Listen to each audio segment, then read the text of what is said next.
ഇത് നമ്മളെ വടകരക്കാരുടെ ഒരു അഹങ്കാരം എന്ന് തന്നെ പറയാം. രാവിലെ തന്നെയാണ് ഇത് ജിമ്മിലൊക്കെ വന്നത്. അല്ല ഇതിന്റെ ഉള്ളിൽ നിങ്ങൾ ജിമ്മിന്റെ സെറ്റപ്പ് ഒക്കെ ഉണ്ടല്ലേ?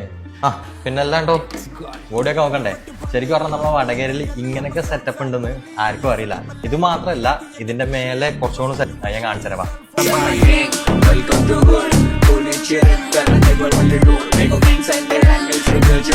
നമസ്കാരം വടകര. നമ്മളിന്ന് വന്നിരിക്കുന്നത് നമ്മുടെ വടകരയിൽ തന്നെ ഏറ്റവും വലിയ 4 സ്റ്റാർ ഹോട്ടലും അതിന്റെ കുറച്ച് വിശേഷങ്ങളുമായിട്ടാണ്.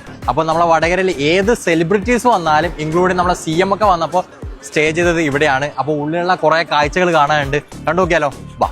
ഹോട്ടലിൽ ഇവർക്ക് 40 റൂംസാണ് വരുന്നത്. ആ 40 റൂംസ് തന്നെ 3 കാറ്റഗറി റൂംസ് ആയിട്ടാണ് ഇവർ തിരിച്ചിരിക്കുന്നത്.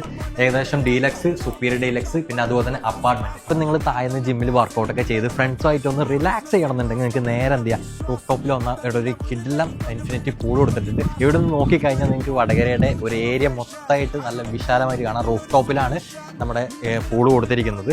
ഇതാണ് ഇവരുടെ ഒരു വൈബ്സ് ഹാൾ എന്ന് പറയുന്നത്. അതായത് ഇത് ഹാൾ പ്ലസ് റെസ്റ്റോറൻ്റ് ആണ്. ഇവിടെ തന്നെ നിങ്ങൾക്ക് ഡൈനിങ് ടേബിളും കാര്യങ്ങളൊക്കെ ഒരുക്കിയിട്ടുണ്ട്. ഇനി 300-ൽ പരം ആൾക്കാർ ഉൾക്കൊള്ളുന്ന ഒരു ഗ്രാൻഡ് ഹാളും ഇവർക്ക് അവൈലബിൾ ആണ്. അപ്പൊ ഇനിയിപ്പോൾ റംസാനൊക്കെയാണ് വരുന്നത്. അപ്പൊ നിങ്ങളുടെ ഓഫീസിലോ ഫാമിലിയിലൊക്കെ ഒരു ഇഫ്താർ മീറ്റ് പ്ലാൻ ചെയ്യുന്നുണ്ടെങ്കിൽ, ബുക്കിംഗ് ഡീറ്റെയിൽസും കാര്യങ്ങളൊക്കെ അറിയണമെന്നുണ്ടെങ്കിൽ ഡിസ്ക്രിപ്ഷനിൽ ഡീറ്റെയിൽസ് കൊടുക്കുന്നുണ്ട്. Just check it out.